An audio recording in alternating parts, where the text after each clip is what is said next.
미국이 끝내 인정하지 않던 나라, 한국. 그 한국에 미국 국방부 최고 엘리트가 목숨을 걸고 날아왔습니다. 중국 드론 앞에서 무너진 레이저 방어. 그 책임으로 모든 것을 잃어가던 남자에게 설상가상으로 내려진 판결은 췌장암 사기, 6개월 시한부였습니다. 미국 최고 병원조차 고개를 저은 그 순간 그가 마지막으로 선택한 곳은 평생 얕잡아보던 바로 그 나라, 한국이었습니다. 한국이 정말 이걸 해낼 수 있다고.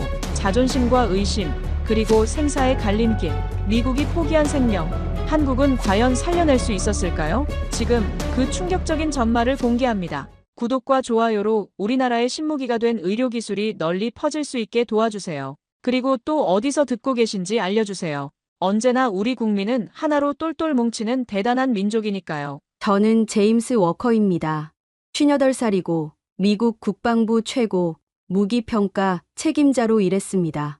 제 손끝 하나로 수십억 달러짜리 무기 계약이 성사되거나 무산되었죠. 동맹국이든 경쟁국이든 저는 오직 데이터만 믿었습니다. 감정은 업무에서 가장 위험한 변수였으니까요. 사람들은 제게 얼음 같은 남자라는 별명을 붙였습니다. 저는 그 말이 싫지 않았어요. 오히려 자랑스러웠죠. 그런데 그날 새벽 모든 것이 무너졌습니다. 회의실 형광등 불빛이 유난히 따갑게 느껴졌어요. 중국의 신형 드론 위협에 대한 보고서를 검토하던 중이었습니다. 레이저 방어 체계 실패 책임을 추궁받고 있었죠. 30명이 넘는 장성들과 정책 책임자들 앞에서 저는 차갑게 답변을 이어갔습니다. 데이터는 명확합니다. 한국 업체의 레이저 시스템은 실전 배치 기준에 미달입니다. 그때였어요. 복부에서 뭔가 찢어지는 느낌이 들었습니다. 숨이 걸렸어요. 손으로 배를 감쌌지만 통증은 점점 더 깊숙이 파고들었죠. 시야가 흐려졌습니다. 회의실 천장이 기울어지는 것처럼 보였어요. 누군가 제 이름을 불렀지만 목소리는 물속에서 들리는 것처럼 멀었습니다. 워커 씨. 저는 바닥에 쓰러졌습니다. 차가운 대리석 바닥이 뺨에 닿았어요. 그게 마지막으로 기억하는 감각이었죠. 눈을 떴을 때 저는 병원 침대 위에 있었습니다. 아내 캐서린이 제 손을 잡고 있었어요. 그녀의 눈은 빨갛게 부어 있었죠. 딸 에밀리는 창가에 서서 등을 돌리고 있었습니다. 어깨가 미세하게 떨리고 있었어요. 의사가 들어왔습니다. 그는 차트를 들고 있었지만 제 눈을 보지 않았어요. 정밀 검사 결과가 나왔습니다. 그의 목소리는 평온했습니다. 너무 평온해서 오히려 무서웠죠. 췌장암입니다. 사기예요. 간으로 전이되었고요. 저는 고개를 끄덕였습니다. 감정을 드러내지 않으려 애썼어요. 평생 그렇게 살아왔으니까요. 하지만 손끝이 차가워지는 걸 막을 수 없었습니다. 치료 옵션은요? 의사는 잠시 침묵했어요. 그 침묵이 모든 걸 말해주었죠. 수술은 불가능합니다. 종양이 주요 혈관을 감싸고 있어서요. 항암 치료를 시도할 수는 있지만 솔직히 말씀드리면 효과가 미미할 겁니다. 얼마나 남았죠? 제 목소리는 놀라울 정도로 침착했습니다. 마치 다른 사람의 사형 선고를 듣는 것처럼요. 길어야 6개월입니다. 아내가 흐느끼기 시작했어요. 딸은 여전히 등을 돌린 채였죠. 저는 천장을 바라봤습니다. 하얀 천장, 차가운 형광등, 소독약 냄새. 이 모든 게 너무나 비현실적으로 느껴졌어요. 저는 평생 세계 최고의 기술을 평가해왔습니다. 미국의 의료 시스템이 세계 최고라고 믿었죠. 그런데 그 시스템이 저를 포기했어요. 6개월이라는 시간표를 던져주고는 더 이상 할 수 있는 게 없다고 말했습니다. 집으로 돌아왔을 때 저는 가족들 앞에서 차분하게 말했어요. 괜찮아. 준비할 시간이 있잖아. 캐서린은 고개를 저었습니다. 에밀리는 제 말을 듣지 않았어요. 그녀는 노트북 앞에 앉아 뭔가를 검색하고 있었죠. 아빠, 딸의 목소리가 떨렸습니다. 이거 봐요. 에밀리가 화면을 돌렸어요. 거기엔 의학 논문이 떠 있었습니다. 제목은 이랬죠. 췌장암 사기 환자의 다학제 치료 성과 한국 사례 연구. 저는 논문을 훑어봤습니다. 생존율 그래프, 치료 프로토콜, 증례 분석. 데이터는 놀라웠어요. 미국보다 훨씬 높은 생존율을 보여주고 있었죠. 한국? 제 입에서 나온 말은 비웃음처럼 들렸습니다.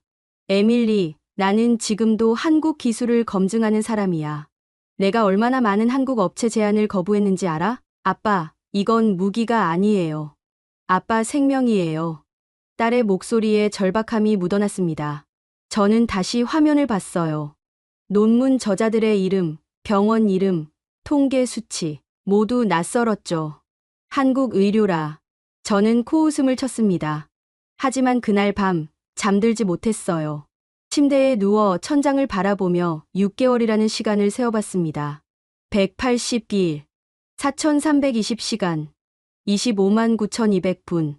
그리고 깨달았죠. 저에겐 대안이 없다는 거요. 사흘 후, 저는 비밀리에 한국행 항공권을 예매했습니다.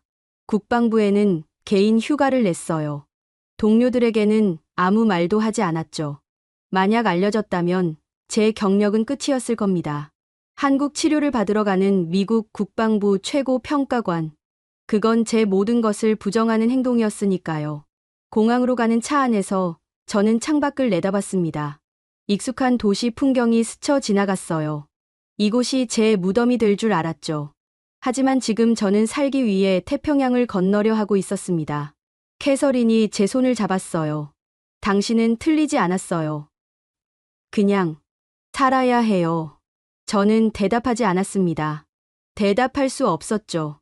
제 자존심은 이미 산산조각 났으니까요. 비행기가 이륙했습니다. 창밖으로 미국 땅이 점점 작아졌어요. 저는 눈을 감았습니다. 그리고 생각했죠. 이건 패배가 아니야. 생존이야. 하지만 그 말을 믿을 수 없었습니다. 인천공항에 도착했을 때 저는 휠체어에 앉아 있었습니다. 비행 중에 상태가 악화됐어요. 복부 통증이 심해져서 걸을 수 없었죠. 승무원이 휠체어를 준비해줬고 저는 처음으로 제 다리로 설 수 없는 사람이 되었습니다. 공항 입국장은 사람들로 가득했어요. 형광등 불빛이 너무 밝았죠. 소독약과 커피 냄새가 뒤섞여 있었습니다. 사람들의 발소리, 안내 방송, 캐리어 바퀴 구르는 소리, 모든 게 너무 시끄러웠어요. 워커 씨?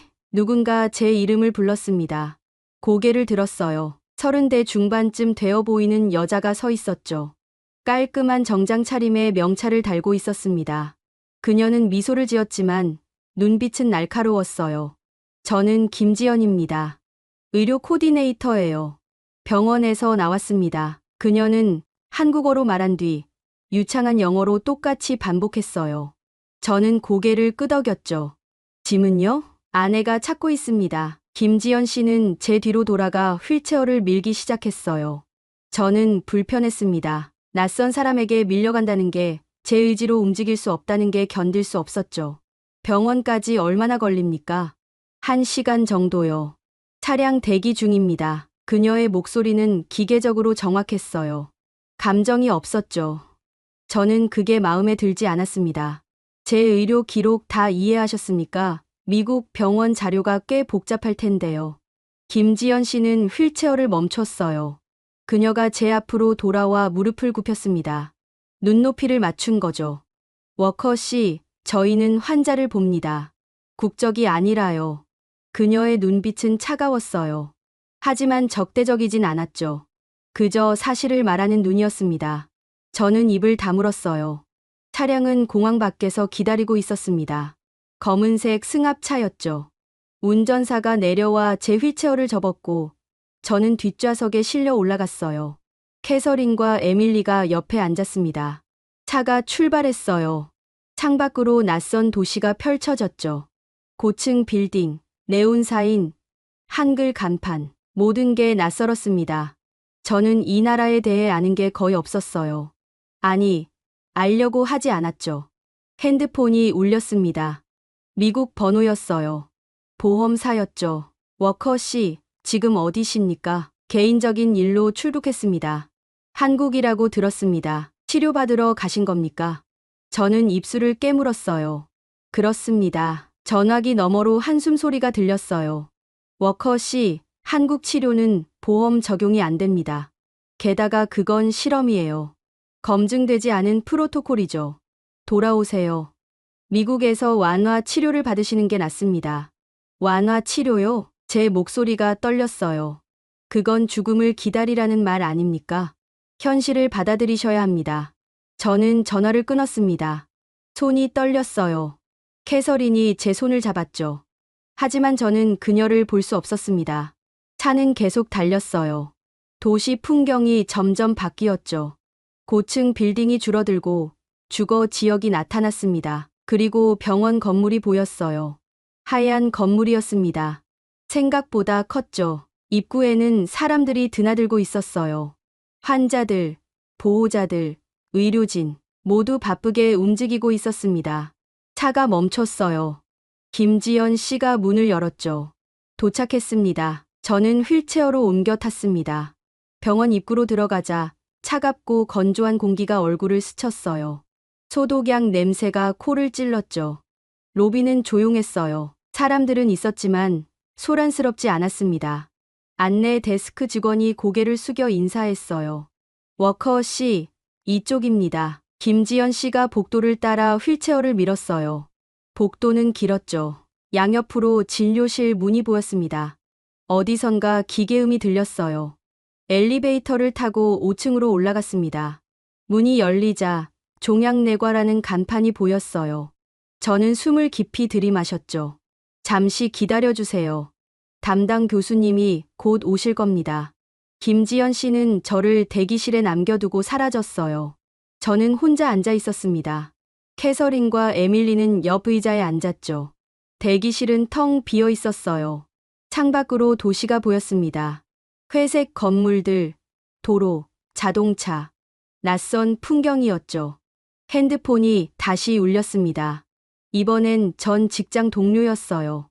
워커, 자네 지금 뭐 하는 건가? 치료받고 있습니다. 한국에서 자네가 미국 의료를 평가하던 사람이?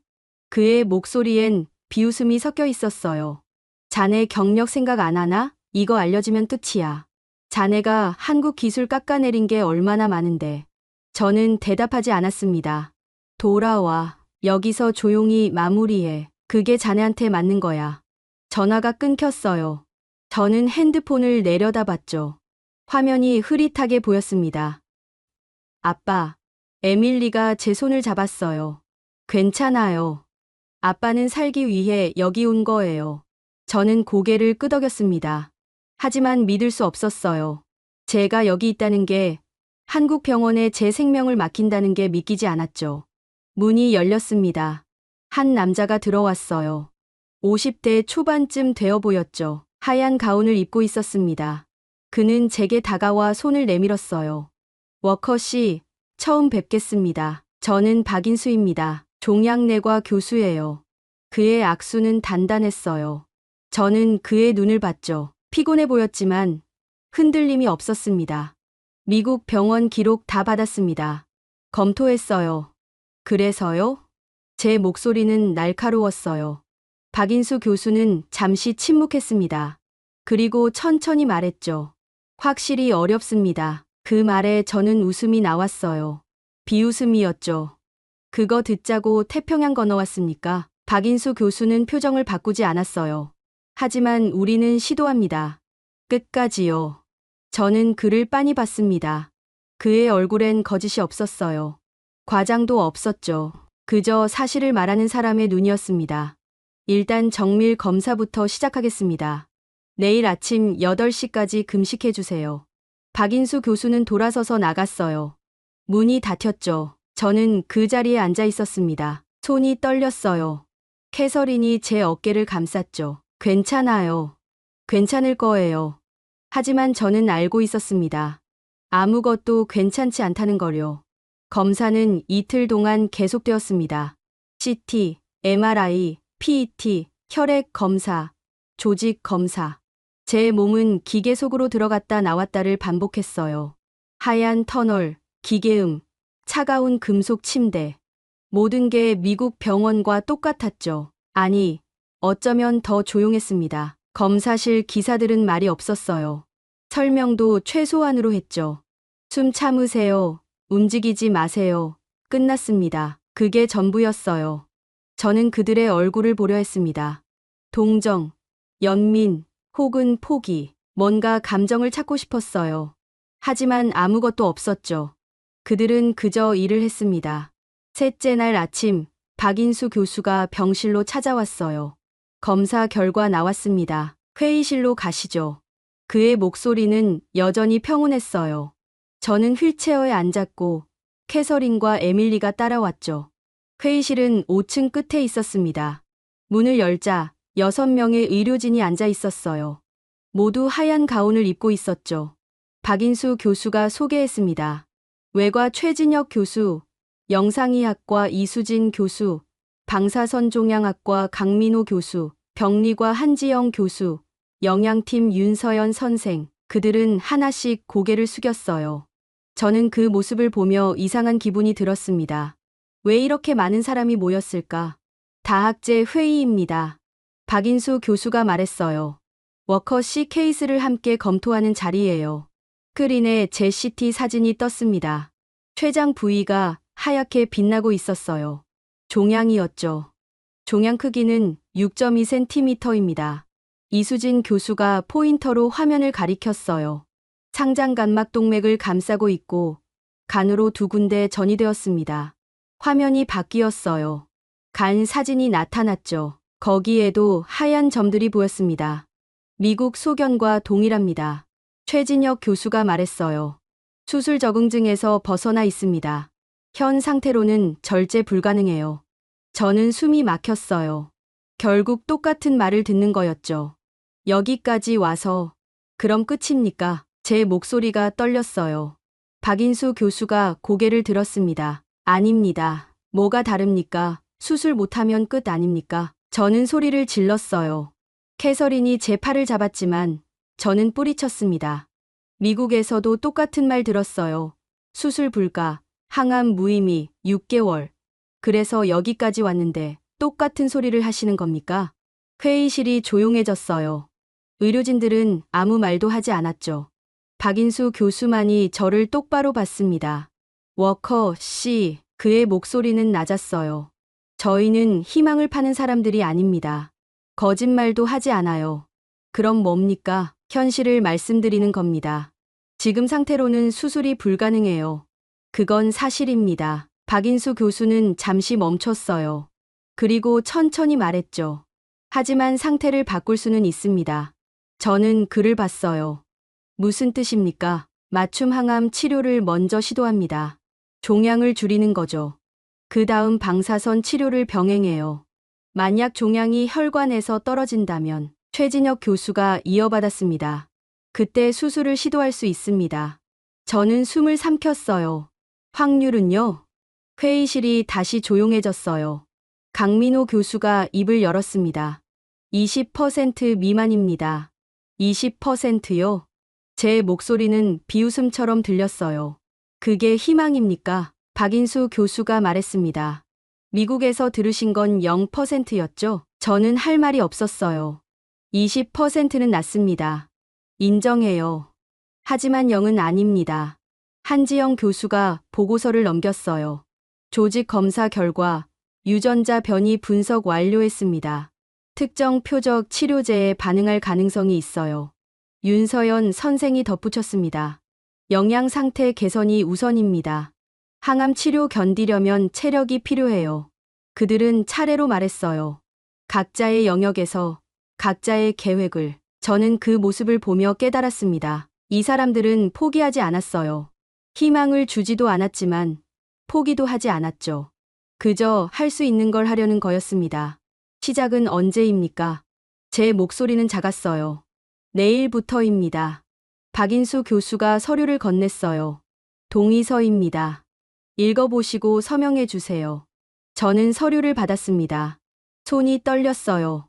부작용, 합병증, 실패 가능성. 서류엔 모든 위험이 적혀 있었죠. 숨기는 게 없었어요. 서명하시겠습니까? 박인수 교수가 물었습니다. 저는 펜을 들었어요. 그리고 제 이름을 썼죠. 제임스 워커. 그 순간 제 운명은 이 낯선 나라 사람들 손에 넘어갔습니다. 회의가 끝나고 저는 병실로 돌아왔어요. 창밖으론 해가 지고 있었습니다. 도시에 불이 켜졌죠. 에밀리가 제 옆에 앉았어요. 아빠, 괜찮아요? 저는 고개를 끄덕였습니다. 거짓말이었죠. 20%라도 있잖아.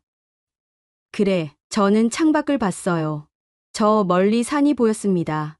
어둠 속에서 윤곽만 희미하게 드러나 있었죠. 아빠는 평생 데이터를 믿었어. 제 목소리는 떨렸어요. 90% 이상만 믿었지. 20%는 실패나 다름없었어.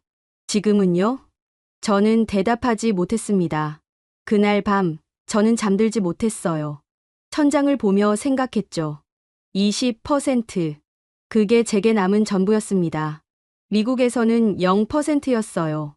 완전한 절망이었죠. 그런데 여기선 20%를 줬습니다. 희망이라고 부르기엔 너무 작았어요. 하지만 절망보단 컸죠. 저는 그걸 붙잡기로 했습니다. 다른 선택지가 없었으니까요. 새벽 5시 간호사가 들어왔어요. 워커 씨, 오늘부터 항암 치료 시작합니다. 준비해 주세요. 저는 일어나 앉았습니다. 몸이 무거웠지만 저는 침대에서 일어섰어요. 알겠습니다. 복도는 조용했어요. 어디선가 기계음이 들렸죠. 다른 환자들은 아직 자고 있을 시간이었습니다. 치료실 문 앞에 섰어요. 손잡이가 차가웠죠. 저는 문을 열었습니다. 그리고 들어갔어요. 20%의 세계로. 항암 치료는 생각보다 조용하게 시작되었습니다. 투명한 링거 주머니가 천천히 비워지는 걸 보며 저는 기다렸어요. 언제 고통이 올까? 언제 토할까? 언제 쓰러질까? 하지만 첫날은 아무 일도 없었습니다. 오늘은 괜찮으실 겁니다. 담당 간호사가 말했어요. 보통 이틀째부터 반응이 나타나죠. 그녀의 말이 맞았습니다. 이틀째 밤, 지옥이 시작되었어요. 구토가 먼저 왔습니다. 뱃속에서 뭔가 치밀어 올랐고 저는 화장실로 뛰어갔죠. 아무것도 먹지 않았는데 토했어요. 위액만 나왔습니다. 쓴맛이 목을 태웠죠. 1번, 2번, 3번. 셀 수 없을 만큼 토했어요. 변기를 붙잡고 앉아 있었죠. 몸이 떨렸습니다. 워커 씨, 간호사가 들어왔어요. 그녀는 제 등을 쓸어주었죠. 괜찮습니다. 다들 그래요. 하지만 괜찮지 않았어요. 사흘째 머리카락이 빠지기 시작했습니다. 베개에 머리카락이 묻어 있었어요. 손으로 머리를 쓸자 한 움큼이 빠졌죠. 저는 거울을 봤습니다. 낯선 얼굴이 있었어요. 핏기 없는 피부, 움푹 들어간 눈, 앙상한 뺨. 이게 저였을까요? 나흘째 통증이 왔습니다. 복부를 파고드는 통증이었어요. 칼로 찌르는 것 같았죠. 아니, 칼보다 더 날카로웠습니다. 숨을 쉴 수 없었어요. 진통제 드릴게요. 간호사가 주사를 놓았습니다. 하지만 통증은 사라지지 않았어요. 조금 무뎌질 뿐이었죠. 일주일째 검사 결과가 나왔습니다. 박인수 교수가 병실로 왔어요. 그의 표정이 굳어 있었죠. 종양 크기 변화 없습니다. 제 심장이 멈췄어요. 뭐라고요? 항암제에 반응하지 않고 있어요. 저는 웃음이 나왔습니다. 비웃음이었죠. 그럼 끝입니까? 박인수 교수는 고개를 저었어요. 약을 바꿉니다. 다른 조합을 시도할 겁니다. 그게 될 거라는 보장은요? 없습니다. 그의 대답은 냉정했어요. 하지만 거짓은 아니었죠. 하지만 해봐야 합니다. 저는 창밖을 봤어요. 비가 내리고 있었습니다. 회색 하늘, 빗소리, 모든 게 우울했죠. 계속하시겠습니까? 박인수 교수가 물었어요. 저는 대답하지 않았습니다. 대답할 수 없었죠. 그날 밤, 저는 혼자였습니다. 캐서린과 에밀리는 호텔로 갔어요. 병실에서 계속 있을 순 없었으니까요. 저는 그들을 보냈습니다. 병실은 어두웠어요. 복도 불빛만 희미하게 들어왔죠. 어디선가 기계음이 들렸습니다. 저는 천장을 봤어요. 이게 끝인가? 미국에서도 실패했고 여기서도 실패했습니다. 20%는 거짓말이었어요. 저에겐 애초에 희망 같은 게 없었죠. 통증이 다시 왔습니다. 진통제 시간이 지났거든요. 저는 이를 악물었어요. 간호사를 부르고 싶지 않았습니다. 새벽 3시였어요. 문이 열렸습니다. 누군가 들어왔어요. 하얀 가운을 입은 사람이었죠. 젊었습니다. 20대 후반쯤 되어 보였어요. 워커 씨, 깨어 계시네요. 그는 차트를 들고 있었어요. 전 이준혁입니다. 전공이에요. 저는 고개를 끄덕였습니다. 통증 심하시죠? 예, 진통제 드릴게요. 이준혁 씨가 주사를 준비했어요. 그의 손이 떨리지 않았죠. 능숙했습니다. 주사가 들어갔어요. 통증이 조금 가라앉았습니다. 고맙습니다. 제 목소리는 작았어요. 괜찮습니다. 이준혁 씨는 의자를 끌어다 앉았어요. 잠 못 주무시죠? 예, 이해합니다. 그는 차트를 내려놓았어요. 그리고 저를 봤죠. 무섭죠? 저는 대답하지 않았습니다. 저도 무섭습니다. 이준혁 씨가 말했어요. 환자분이 좋아지지 않으실 때요. 제가 뭘 놓친 건 아닌가 싶어서요. 저는 그를 봤어요. 왜 그런 말을 합니까? 사실이니까요. 그의 목소리는 담담했어요. 워커 씨, 저희가 만능은 아닙니다. 실패할 때도 있어요. 하지만요. 이준혁 씨는 잠시 멈췄습니다. 포기하진 않습니다. 저는 눈물이 날 것 같았어요. 참았죠. 고맙습니다. 천천히 주무세요. 제가 여기 있겠습니다. 뭐라고요? 새벽 회진이에요. 어차피 깨어 계실 것 같아서요. 이준혁 씨는 미소 지었어요. 피곤한 미소였지만 진심이었죠. 저는 눈을 감았습니다. 그날 밤 저는 처음으로 편히 잠들었어요. 누군가 곁을 지켜준다는 게 이렇게 큰 위안이 될 줄 몰랐습니다. 다음 날 아침 간호사가 들어왔어요. 워커 씨, 오늘부터 새 항암제 시작합니다. 저는 고개를 끄덕였습니다. 알겠습니다. 치료실로 갔어요. 또다시 링거 주머니가 걸렸죠. 투명한 액체가 제 혈관 속으로 들어갔습니다. 저는 기다렸어요. 이번엔 될까? 아니면 또 실패할까? 알 수 없었습니다. 하지만 저는 계속하기로 했어요. 왜냐하면 누군가 포기하지 않고 있었으니까요. 일주일이 지났습니다. 통증은 여전했어요. 구토도 계속됐죠. 머리카락은 다 빠졌습니다. 하지만 저는 견뎠어요. 이준혁 씨는 매일 밤 왔습니다. 새벽 3시 어김없이 문을 열고 들어왔죠. 워커 씨, 오늘은 어떠세요? 살아 있습니다. 그거면 됐습니다. 그는 차트를 확인하고 진통제를 놓고 잠시 앉아 있다가 갔어요. 말이 많지 않았습니다. 하지만 그의 존재만으로도 충분했죠. 어느 날 저는 물었어요. 왜 이렇게까지 합니까? 뭐요? 새벽에 환자 보러 오는 거요. 의무도 아니잖습니까? 이준혁 씨는 잠시 생각했어요. 워커 씨가 혼자 계시니까요. 그게 이유입니까? 네. 그의 대답은 단순했어요. 아무도 혼자 아프면 안 됩니다. 저는 눈물을 참았습니다. 고맙습니다. 괜찮습니다. 이준혁 씨는 일어섰어요. 내일 또 올게요. 문이 닫혔죠. 저는 그 어둠 속에서 깨달았습니다. 한국 의료가 대단한 건 기술이 아니었어요. 사람이었습니다. 포기하지 않는 사람들이었죠. 2주일째 검사 결과가 나왔어요. 박인수 교수가 들어왔습니다. 종양이 조금 줄었습니다. 제 심장이 뛰었어요. 얼마나요? 1cm 정도요. 크진 않지만 반응하고 있습니다. 저는 숨을 내쉬었어요. 계속 할 수 있습니까? 네, 계속합니다. 박인수 교수는 차트를 덮었어요. 잘 견디고 계십니다. 저는 고개를 숙였습니다. 처음으로 20%가 진짜처럼 느껴졌습니다. 3주째 저는 걸을 수 있게 되었습니다. 휠체어에서 벗어났어요.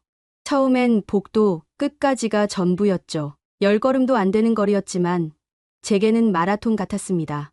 캐서린이 제 팔을 잡아줬어요. 천천히요. 알아요. 저는 한 걸음씩 내디뎠습니다. 다리가 떨렸지만 포기하지 않았어요. 창가에 도착했을 때 저는 밖을 내다봤습니다. 봄이 오고 있었어요. 나뭇가지에 연두색 잎이 돋아나고 있었죠. 살아있네요. 제가 중얼거렸어요. 뭐가요? 저요. 캐서린이 웃었습니다. 눈물 섞인 웃음이었죠. 5주째 두 번째 검사 결과가 나왔습니다. 종양은 4.5cm로 줄었어요. 1.5cm가 더 줄어든 거였죠. 좋습니다. 박인수 교수가 말했어요. 이대로 가면 수술 가능 범위까지 올 수 있습니다. 희망이 보였어요. 처음으로요. 저는 밤마다 천장을 보며 계산했습니다. 며칠 더 버티면 될까? 몇 번의 항암이 더 남았을까? 그런데 6주째 되던 날 모든 게 무너졌습니다. 새벽 4시였어요. 갑자기 배에서 뜨거운 게 터지는 느낌이 들었습니다. 숨이 막혔어요. 손으로 배를 잡았는데 젖어 있었죠. 불을 켰어요. 침대 시트가 붉게 물들어 있었습니다. 피였어요. 간호사, 제가 소리쳤습니다. 문이 열렸어요. 간호사가 뛰어들어왔죠. 워커 씨, 그녀의 얼굴이 창백해졌어요. 코드 블루, 복도에 사이렌이 울렸습니다. 사람들이 몰려왔어요. 의사들, 간호사들, 누군가 제 팔에 주사를 꽂았죠. 링거가 연결됐습니다. 혈압 떨어지고 있어요. 수혈 준비, 목소리들이 뒤섞였어요. 저는 그 소리를 들으며 생각했죠. 아, 이제 끝이구나. 시야가 흐려졌습니다. 천장이 멀어지는 것 같았어요. 워커 씨, 정신 차리세요. 누군가 제 뺨을 두드렸습니다. 하지만 저는 대답할 수 없었어요. 어둠이 왔습니다. 눈을 떴을 때 저는 중환자실에 있었습니다. 온몸에 관이 연결되어 있었어요. 기계 소리가 사방에서 들렸죠. 삑, 삑, 삑. 박인수 교수가 침대 옆에 서 있었어요. 깨어나셨군요. 제 목소리는 나오지 않았습니다. 목이 쉬어 있었어요. 종양이 파열됐습니다. 박인수 교수의 목소리는 무거웠어요. 뇌출혈이 있었어요. 600cc 정도 수혈했습니다. 저는 눈을 감았어요. 얼마나 남았습니까? 모릅니다. 그의 대답은 냉정했어요. 다시 파열되면 오늘 밤 넘기기 힘들 수 있습니다. 저는 웃고 싶었어요. 하지만 웃을 힘도 없었죠. 결국 여기까지였구나. 캐서린과 에밀리가 들어왔습니다. 딸의 눈은 빨갛게 부어 있었어요. 캐서린은 울음을 참고 있었죠. 아빠, 에밀리가 제 손을 잡았어요. 괜찮아, 괜찮을 거예요. 하지만 우리 모두 알고 있었습니다. 거짓말이라는 거요. 에밀리, 제가 말했어요. 목소리는 간신히 나왔죠. 영상. 찍어. 뭐요? 마지막 말. 남기고 싶어. 에밀리가 고개를 저었어요. 싫어요. 아빠 안 죽어요. 에밀리, 저는 딸의 손을 꽉 쥐었습니다. 부탁이야. 딸은 떨리는 손으로 핸드폰을 꺼냈어요. 빨간 불이 켜졌습니다. 저는 카메라를 봤어요. 에밀리, 아빠가 미안하다. 목소리가 떨렸어요. 너를 더 사랑한다고 말하지 못해서. 너희 인생을 더 함께하지 못해서. 눈물이 흘렀습니다. 멈출 수 없었어요. 아빠는 평생 틀렸어. 데이터만 믿었지. 사람은 못 봤어. 숨이 가빠졌습니다. 그런데 여기서 알았어. 숫자보다 중요한 게 있다는 걸. 저는 천장을 봤어요. 사람이었어. 포기하지 않는 사람들. 목소리가 끊겼습니다. 아빠 사랑해. 엄마도 사랑해. 그리고 저는 잠시 멈췄어요. 한국, 고마워. 그게 제가 할 수 있는 마지막 말이었습니다. 에밀리가 핸드폰을 내렸어요. 딸은 제 가슴에 얼굴을 묻고 울었죠. 캐서린이 제 머리를 쓰다듬었습니다. 당신, 아직 안 갈 거예요. 안 보내줄 거예요. 하지만 저는 알고 있었어요. 선택은 제게 없다는 거요. 그날 밤, 의료진이 모였습니다. 중환자실 밖 복도에서 회의가 열렸어요. 저는 유리 너머로 그들을 봤죠. 박인수 교수, 최진혁 교수, 이준혁 씨, 간호사들. 그들은 뭔가 격렬하게 이야기하고 있었어요. 손짓이 커졌죠. 누군가 고개를 저었습니다. 오래 걸렸어요. 1시간쯤 지났을까요? 마침내 박인수 교수가 들어왔습니다. 그의 얼굴은 굳어 있었어요. 워커 씨. 네, 응급 수술을 하겠습니다. 저는 눈을 떴어요. 뭐라고요? 지금 상태로는 다시 출혈되면 못 버팁니다. 그래서 지금 수술합니다. 하지만 종양이 아직 압니다. 박인수 교수가 끊었어요. 아직 충분히 안 줄었어요. 혈관도 완전히 떨어지지 않았죠. 성공 확률은 20%도 안 됩니다. 저는 숨을 삼켰어요. 그럼 왜요? 안 하면 0%니까요. 박인수 교수의 눈빛은 흔들리지 않았어요. 저희가 할 수 있는 걸 하겠습니다. 끝까지요. 저는 그를 봤습니다. 이 사람은 진심이었어요. 거짓말이 없었죠. 알겠습니다. 제가 말했어요. 하세요. 박인수 교수는 고개를 숙였습니다. 최선을 다하겠습니다. 수술 동의서가 왔어요. 저는 떨리는 손으로 서명했죠. 제임스 워커. 어쩌면 마지막이 될 서명이었습니다. 에밀리가 제 손을 잡았어요. 아빠, 꼭 돌아와요. 그럴게. 거짓말이었죠. 약속할 수 없었으니까요. 침대가 움직이기 시작했어요. 복도를 지나 수술실로 향했습니다. 형광등 불빛이 스쳐 지나갔어요. 천장, 벽, 사람들. 수술실 문 앞에 멈췄습니다. 최진혁 교수가 서 있었어요. 워커 씨, 12시간 걸릴 겁니다. 견디세요. 저는 고개를 끄덕였습니다. 문이 열렸어요. 차가운 공기가 얼굴을 스쳤습니다. 마취 의사가 다가왔어요. 숫자 10부터 거꾸로 세어보세요. 저는 눈을 감았습니다. 10, 9, 8. 의식이 흐려졌어요. 살 수 있을까? 그게 제 마지막 생각이었습니다. 어둠이었습니다. 깊고 차갑고 끝없는 어둠이었어요. 저는 그 속에 떠 있었습니다.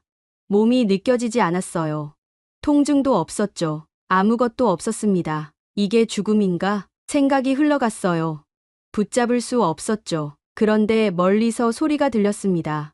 혈압 떨어져요. 수축기 70, 수혈 더. 목소리들이었어요. 급박했죠. 저는 그 소리를 따라가려 했습니다. 하지만 몸이 움직이지 않았어요. 워커 씨, 버티세요. 누군가 제 이름을 불렀어요. 저는 그 목소리를 알았습니다. 최진혁 교수였죠. 버티라고요? 저는 웃고 싶었어요. 어떻게요? 뭘 어떻게 하라는 겁니까? 종양 절제 시작합니다. 다른 목소리가 들렸어요. 혈관 분리 조심해요. 찢어지면 끝입니다. 알고 있어요. 목소리들은 차분했어요. 하지만 긴장감이 느껴졌죠. 시간이 흘렀습니다. 얼마나 지났을까요? 1시간, 2시간, 알 수 없었어요. 상장 간막 동맥 노출됐습니다. 종양이 혈관을 감싸고 있어요. 완전히 붙어 있네요. 떼어낼 수 있습니까? 침묵이 흘렀어요. 시도해 봅니다. 최진혁 교수의 목소리였어요. 다시 시간이 흘렀습니다. 출혈, 흡인, 거즈. 목소리들이 빨라졌어요. 기계음이 커졌죠. 혈압 50. 안 돼. 더 떨어져요. 수혈 속도 올려요. 저는 어둠 속에서 그 소리들을 들었습니다. 포기하세요. 말하고 싶었어요. 이제 그만하세요. 하지만 목소리는 나오지 않았죠. 혈관 찢어졌어요. 누군가 소리쳤어요. 봉합, 시간 없어요. 지금 해야 해요. 최진혁 교수의 목소리가 울렸습니다. 모두 집중. 우리가 할 수 있어요. 침묵이 흘렀어요. 기계음만 들렸습니다. 삐. 봉합 완료. 누군가 말했어요.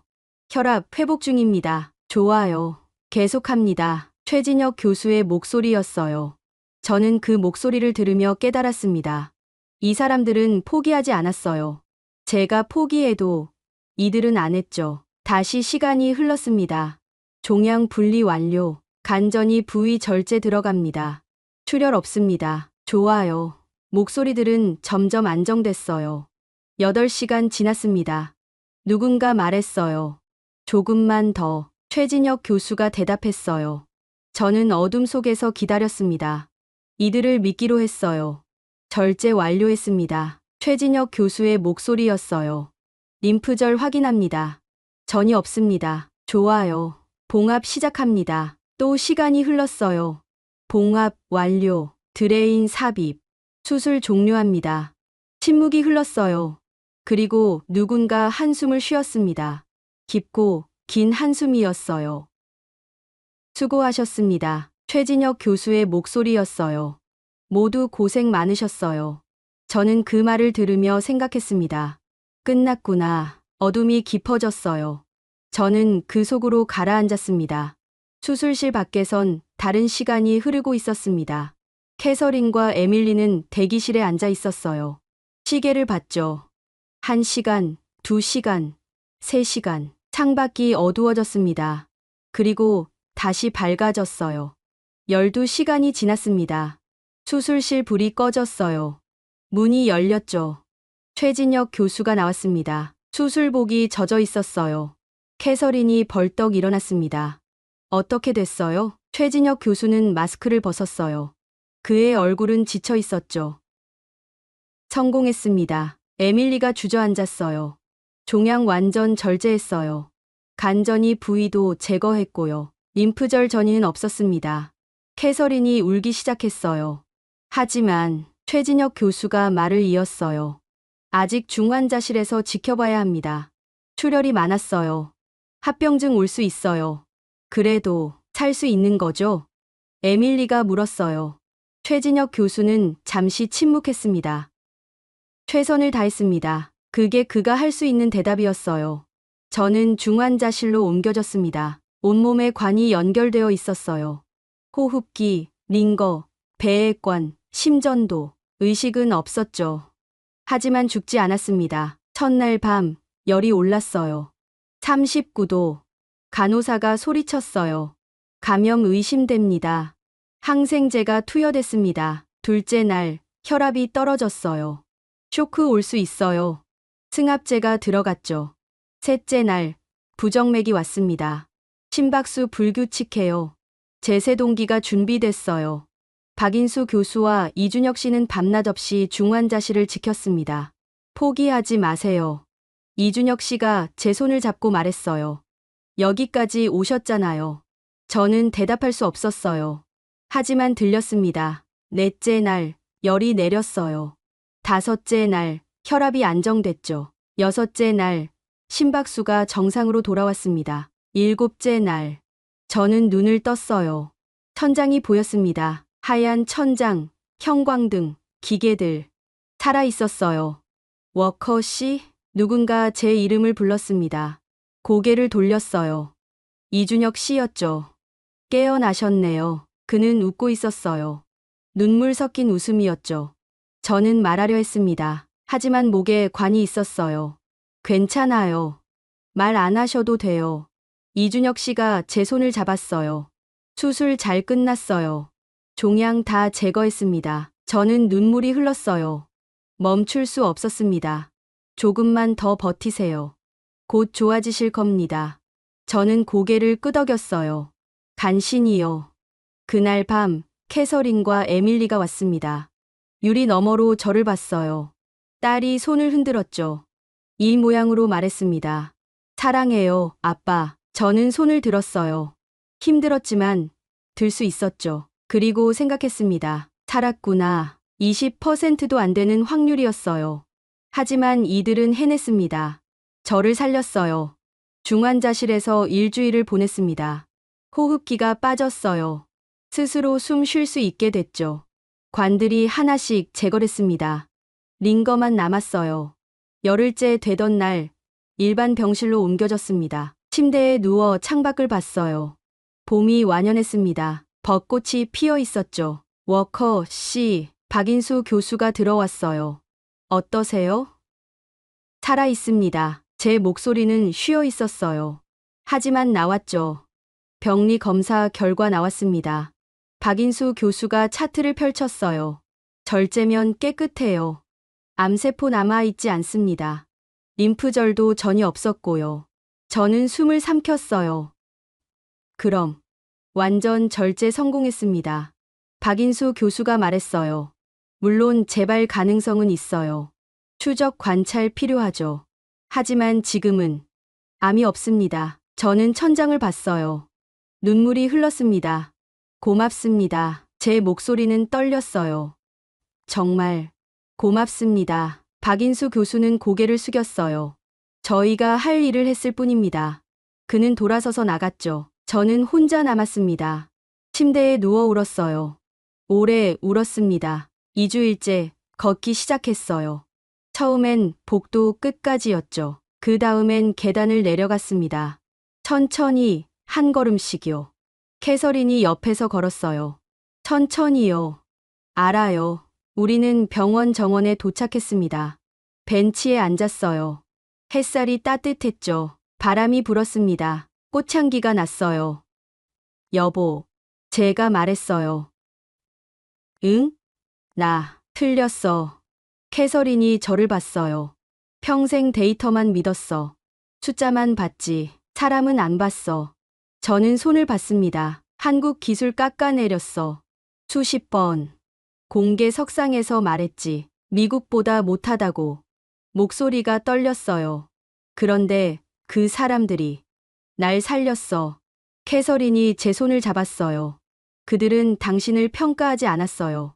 그냥 살렸죠. 맞아. 저는 고개를 끄덕였어요. 그게 더 부끄러워. 내가 얼마나 오만했는지 이제야 알겠어. 정원에는 환자들이 있었어요. 걷는 사람, 휠체어에 앉은 사람, 보호자와 대화하는 사람, 모두 살기 위해 싸우고 있었죠. 나도 이제 그들 중 하나야. 제가 중얼거렸어요. 3주일째 이준혁 씨가 마지막 회진을 왔습니다. 워커 씨, 다음 주면 퇴원 가능합니다. 정말입니까? 네, 회복 잘 되고 있어요. 이준혁 씨는 차트를 덮었어요. 미국 돌아가시면 정기 검진 받으세요. 6개월마다요. 저는 글을 받습니다. 선생님. 네, 고맙습니다. 새벽마다 와주셔서요. 이준혁 씨는 웃었어요. 괜찮습니다. 제 일이었어요. 아니에요. 제가 고개를 저었어요. 선생님은 의무 이상을 하셨어요. 저를 혼자 두지 않으셨죠. 이준혁 씨의 눈이 붉어졌어요. 워커 씨가 포기하지 않으셨으니까요. 선생님들이 먼저 포기 안 하셨잖아요. 저는 손을 내밀었어요. 정말 고맙습니다. 이준혁 씨가 제 손을 잡았습니다. 단단하게요. 건강하세요. 워커 씨, 선생님도요. 그는 돌아서서 나갔어요. 저는 그의 뒷모습을 보며 생각했죠. 이 사람들을 평생 잊지 못할 거야. 넷째 주, 퇴원 전날이었습니다. 박인수 교수가 왔어요. 손에 봉투를 들고 있었죠. 뭡니까? 의료비 명세서요. 저는 봉투를 받았습니다. 열어봤어요. 숫자를 봤죠. 이게 전부입니까? 네. 박인수 교수가 고개를 끄덕였어요. 저는 다시 봤습니다. 믿을 수 없었어요. 미국이었다면 수십만 달러였을 겁니다. 보험 없이는 파산이었죠. 그런데 여기선 한국 의료 시스템이에요. 박인수 교수가 말했어요. 모두가 치료받을 권리가 있다고 믿습니다. 외국인도요. 저는 말문이 막혔어요. 감사합니다. 그게 제가 할 수 있는 전부였어요. 퇴원날 아침이었습니다. 짐을 챙겼어요. 많지 않았죠. 병실 문을 열고 나왔습니다. 복도를 걸었어요. 간호사들이 인사했죠. 워커 씨, 건강하세요. 고맙습니다. 저는 허리를 숙였어요. 90도로요. 엘리베이터를 탔습니다. 1층으로 내려갔죠. 로비가 보였어요. 사람들이 드나들고 있었습니다. 저는 출구로 걸어갔어요. 문 앞에서 멈췄습니다. 뒤를 돌아봤어요. 종양내과 5층. 표지판이 보였죠. 저는 그곳을 향해 고개를 숙였습니다. 깊게요. 고맙습니다. 중얼거렸어요. 정말 고맙습니다. 밖으로 나왔어요. 햇살이 눈부셨습니다. 바람이 불었죠. 캐서린과 에밀리가 기다리고 있었어요. 아빠, 에밀리가 달려왔습니다. 저를 안았죠. 조심해. 아빠, 아직. 괜찮아. 저는 딸을 꼭 안았어요. 이제 괜찮아. 캐서린도 다가왔습니다. 우리는 셋이 안았어요. 오래요. 어디 갈까요? 캐서린이 물었어요. 저는 병원을 봤습니다. 하얀 건물, 창문들, 사람들. 조금만 더 있고 싶어요. 제가 말했어요. 이 나라예요. 그날 저녁, 호텔방에서 창밖을 봤습니다. 도시의 불이 켜졌어요. 네온사인, 가로등, 빌딩 불빛. 낯설었던 풍경이었죠. 그런데 이젠 낯설지 않았습니다. 핸드폰이 울렸어요. 미국 번호였죠. 옛 동료였습니다. 워커, 자네 살아있다며? 네, 한국에서 치료받았다고?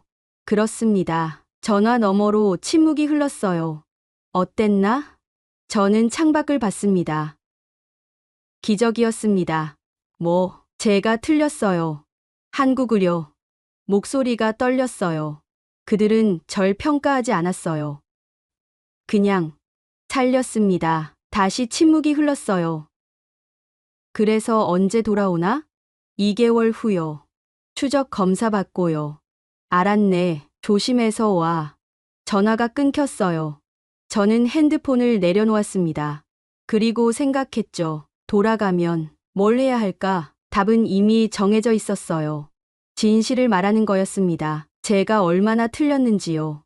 14개월이 지났습니다. 저는 미국으로 돌아갔어요. 3개월마다 한국을 다시 찾았죠. 추적 검사를 위해서요. CT를 찍었습니다. PET를 찍었어요. 혈액 검사를 했죠. 결과는 매번 같았습니다. 제발 없습니다. 박인수 교수가 말할 때마다 저는 눈물이 났어요. 고맙습니다. 그 말밖에 할 수 없었죠. 14개월째 검사 날이었습니다. 박인수 교수가 차트를 덮었어요. 완전 관해입니다. 뭐라고요? 암이 완전히 사라졌어요. 흔적도 없습니다. 저는 숨을 멈췄어요. 정말입니까? 네, 축하합니다. 워커 씨. 박인수 교수가 손을 내밀었어요. 저는 그의 손을 잡았습니다. 떨리는 손으로요. 감사합니다. 정말 감사합니다. 잘 싸우셨어요. 박인수 교수가 미소 지었어요. 이제 사세요. 건강하게요. 저는 고개를 숙였습니다. 깊게요. 병원을 나왔을 때 햇살이 눈부셨어요. 저는 하늘을 봤습니다. 파란 하늘, 흰 구름. 살아 있었어요. 진짜로요. 그날 밤 저는 결심했습니다. 말해야 한다고요. 진실을요. 일주일 후 저는 기자회견을 열었습니다. 미국 국방부 건물이었어요. 기자들이 모여 있었죠. 플래시가 터졌습니다. 저는 단상에 섰어요. 마이크 앞에 섰죠. 손이 떨렸습니다.